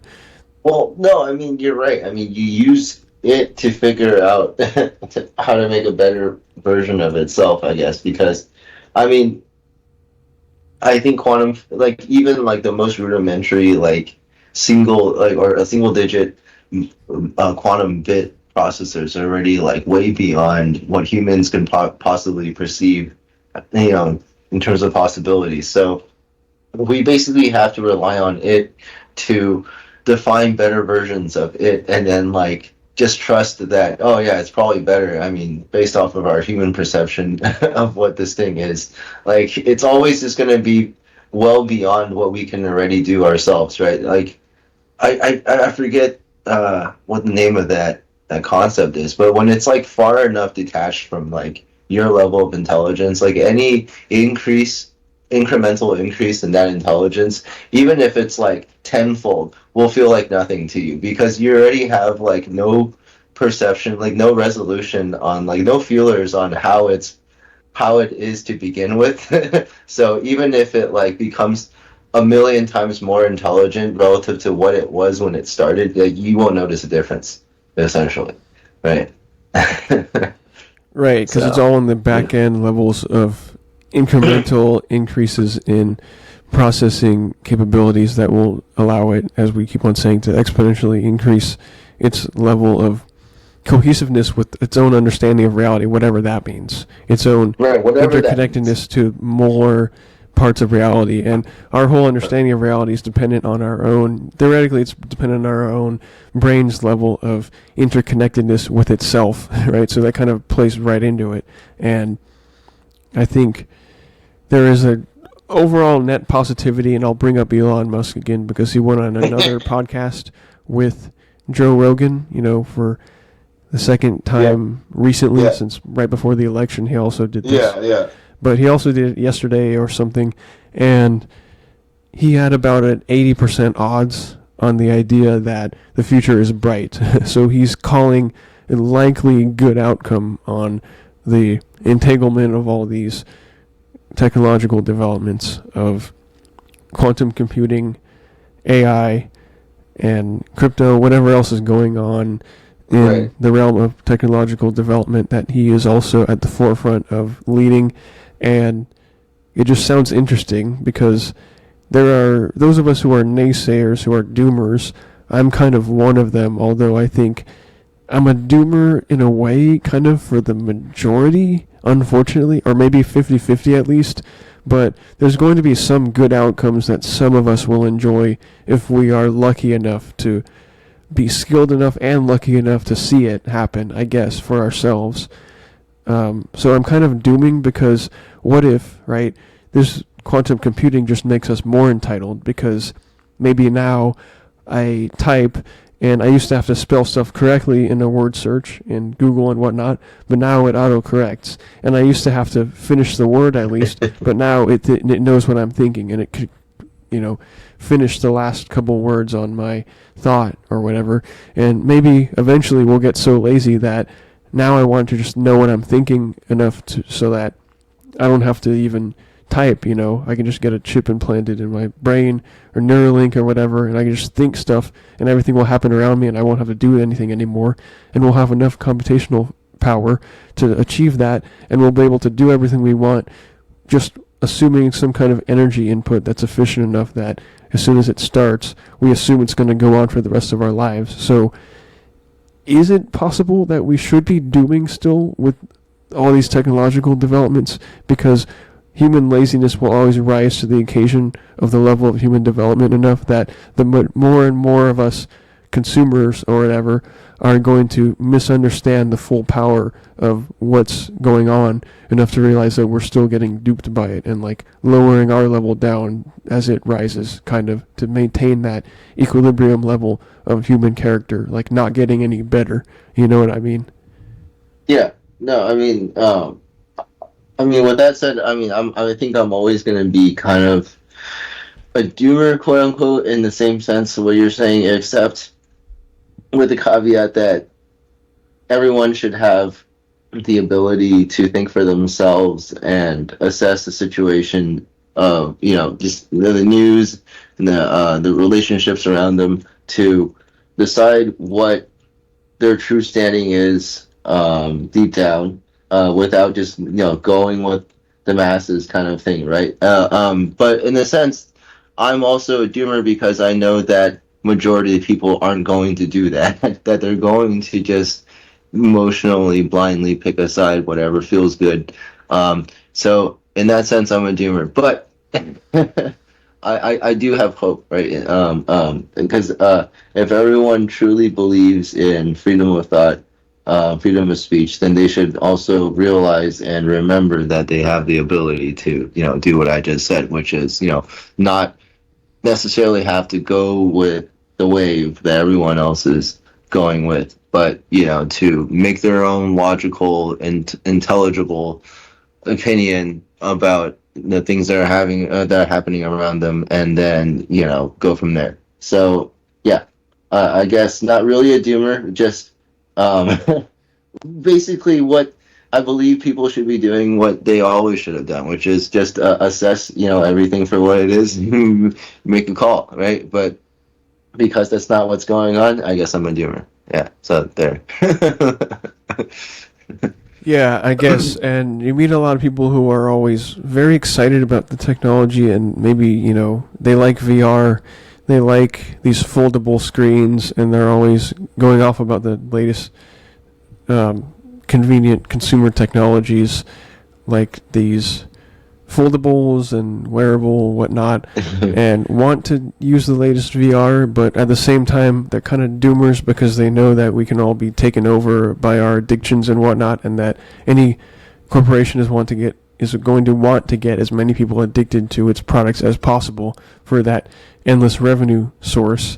So they know the corrupt incentives. A lot of people, we do know the corrupt incentives, and at the same time we think we know the boundaries around which we are going to be forever, addicted to something enough that it wrecks our potential. And it's hard to make that call, because I still think most of us don't reach our full potential, and therefore we have some kind of overage, I guess, of kind of the over-consumerization of everything. I'm not really using very good terminology here, but you know what I mean? It's like, we want that extra oomph out of everything, and I guess I'm just still saying it's never good enough.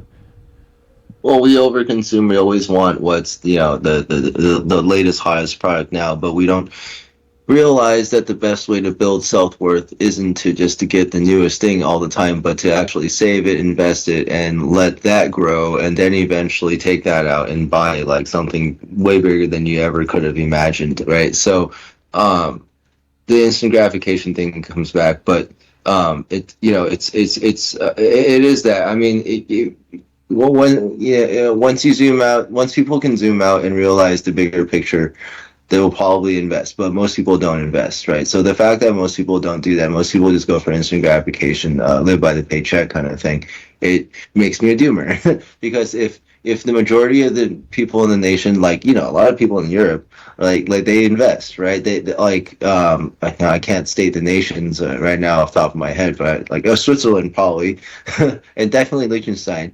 Like, on average, people are not in debt, and on average, people are actually not just not in debt, but they're investing, right? So they're actively investing in their own, like, personal portfolios and whatnot. And so America is the complete opposite of that. Like, we need 401k to do that for us, and even then, it's like, oh, like, I don't want to, like, oh, you're taking part of my paycheck. Well, I want to spend that on, like, I don't know, my weekend barbecue or something. Like, you know what I mean? So it's like, we're in a nation that's, like, desperately trying to help the people realize the bigger picture, and everyone's fighting back, thinking, I don't know. Am I being weird saying that? I don't know. But I guess it's just another way of looking at it, basically. Yeah, it is a way Yeah, of yeah. looking at it, and you invest in whatever you want to invest. It's your reality, your rules, and however much you want to get out of the moment. Although I don't think you really live once. I think YOLO is kind of a hoax.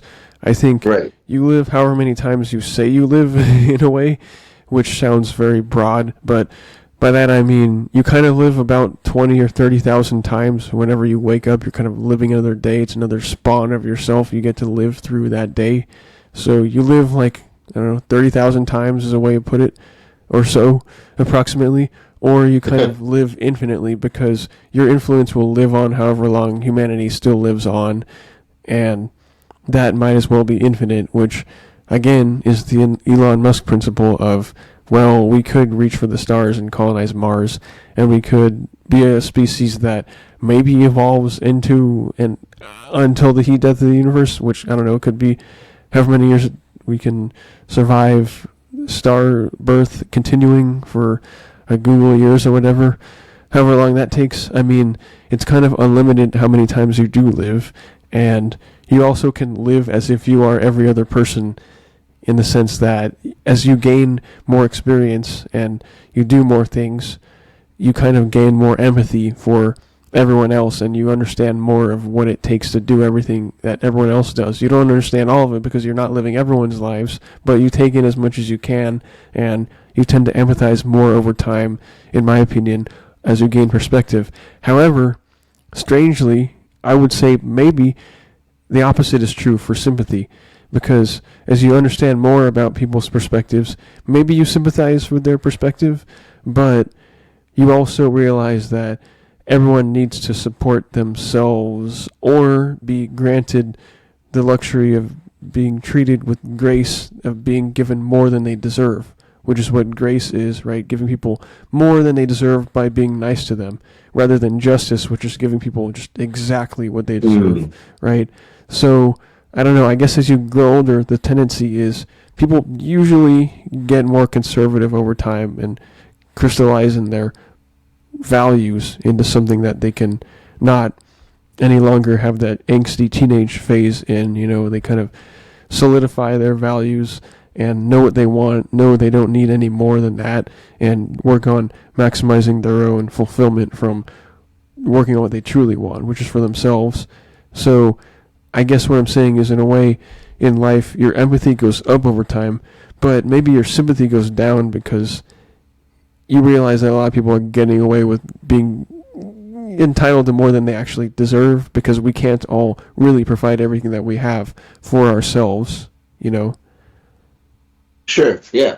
I mean, people like to cheat the system, and the same kind of people who also complain when they don't get the things that you sometimes also don't get through the system, but you don't complain about it, right? So, like, the same people who cheat are the same people who complain more about it, and then you see that, and then it's very easy to denounce these individuals, I guess, is is is kind of what you're getting at.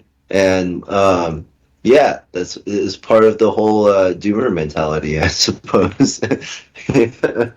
Right. Where, Your reality, yeah, your rules, and therefore, in the light of Chris Langan's cognitive theoretic model of the universe, you could say, your reality, your rules means that everything is a function of itself and the mapping of itself to the independent variable and the dependent variable of itself. hmm In other words, if you're pointing out the corruption in the world, it's because you know that there's corruption in the world, because you know what it's like to be the corruption, I guess, in some sense. uh, So you pointing corruption out means you're creating corruption by pointing it out. And the pointing is the mapping of your independent variable on the dependent variable. And you can only say, I suppose, it takes one to know one. So I can't point out corruption unless I know what it is like to also be corrupt myself, I guess. So I'm creating corruption in okay, the world by pointing it out because I know what it's like for me to be corrupt. yeah, And the mapping of that, the creation of corruption in the world, is done by those pointing it out. In other words, reality is spoken into existence. And one of the darkest possible things I could say is, why is there evil in the world? Well, because I haven't gotten rid of all of it yet. You know what I mean? well, So also that makes another me dark thing. evil. Yeah. Yeah. Well, another dark thing is hypocrisy is one of the most organic things known to mankind. Yeah. Right? So, yeah, you can't get away from it. You simply can't. The moment you, like you said, the moment you exhibit it yourself, you recognize it, and then you, oh, that's what that everyone was talking about this whole time, right? And then, and then all of a sudden you can empathize with it. But yeah, no, it's only because you are it, and you've succumbed to it on some level that you can finally get into I don't know, be in terms with it on that level. So yeah, Which is empathy. It's a matter of which is empathy. Yeah, understanding your exactly. surroundings Yeah, enough that right, you right, empathize right, with it. You are right, it on some right, level in this right, whole infinite life. right, Everyone's all one, spiritual right, perspective on things. But the more you have empathy in a way, the more you realize we're all in this together. We all need to fix our own situations as much as we possibly can or empower ourselves to, because there's responsibility that comes with the power, but we want that power because we want to make things better. We want to have the ability to make things better and not play the victim. And that's what, like, often conservatism is about, at least in the U.S. perspective. And, excuse me, that kind of, like, lowers your sympathy, I guess. Like, so right. pull yourself up by your bootstraps theory. Pull yourself up by your bootstraps. Oh man, yeah. So I don't know where I'm going with this. I'm kind of saying a lot of things in a circle because that's what the whole CTMU, cognitive theoretic model of the universe Right, mentality is. Is that reality is right, self-created by the mapping function that allows for the language to organize itself by dividing into two different states that reference each other in a map that right. creates itself and each other. So yeah, that's like the whole explanation of why reality exists in that standpoint, and it kind of explains a lot in my opinion. Well, yeah. Instead of saying there's a much higher power that creates everything, it's saying that there is the main power is creating the things that are like inferencing itself, right? So it instead of like an object A creating a B and a C, it's just an object A creating like an A and a B within itself, kind of thing. It's kind of how I see it. But but yeah, it's like almost taking God out of the equation, but still not, because you still need to acknowledge it on some indirect level, or some higher being on some indirect level in order to admit the existence of this theory in the first place. So, Yeah, that's why there's this right, fine line between pantheism and atheism, because atheism is no God belief or right, existence, right? Whereas right, pantheism is all God. Like, everything is God, and this level of speaking everything into existence is consistent with the Bible, and yet it's consistent with this yin-yang of, like, right, these opposing parts, and everything in reality is the dividing line between these opposing parts. And self-referential effect of you can't have the order without the chaos kind of deal. It's like basically all religions are true, I guess, in the sense that they are Yeah. self-contained within their own ideologies that they can view things from. So, Right. yeah, I guess I'm still getting along the lines of that idea of correctism, the idea that everyone is correct from their own perspective, therefore everyone is correct. Oh yeah. All right. So then what? There's no objective correctness then. There's only subjective correctness, which is only correctness based off of what you already know as correct. Yeah, So or are you can willing to only consider as correct. right. So you can only agree within yourself as to what is correct about everything that's going on around you, which is the most correct way for any reference frame to view the things around itself, right? So I guess that makes sense. But It is the Einsteinian principle, right? It is a okay, relative yeah, reference frame from which to view right, everything. And in the right. Einsteinian perspective, everyone is correct, at least in the inertial reference frame perspective of relativity, right? It is a fact that Right. there's no objective velocity that anything is traveling at. It's whatever reference frame you're in, you're going to view everything from that reference frame. Right, right. Yeah, it's gonna be the most correct to you, more correct to you than it would be for anyone else that has a different reference frame. So yeah, I mean, oh yeah, So only you can it's decide interesting. whether you're wrong by agreeing that the perspective that you're going to now take from someone else is now your perspective. In other words, other people can give you evidence from their perspective, but unless you take their perspective, they can't prove you wrong. Only you can prove yourself wrong, I guess, by taking their perspective. Right, and within your perspective, you're always right because you're always agreeing with what you already think you're agreeing with, even though you just changed your opinion based off of something you just read or something, right? So then it's like, well, I believe it. So I don't know. Like, I guess people on average don't think back to like a previous version of themselves where they believe something else and went like, "Oh man, what an idiot!" Like, I believed in that. Like, and just dwell on that. No, they'll probably just like dwell on the fact that their new self already knows like the right thing and that this was like the reality the whole time. Like, oh, I always knew this, And so like, I don't know, just not taking accountability for like not knowing something before and just thinking that they were always right all the time. All right, so I don't know. I feel like I know a lot of people like that. Well, maybe I'm one of those people because I'm kind of coming up with a theory in which I am always correct because it's called correctism.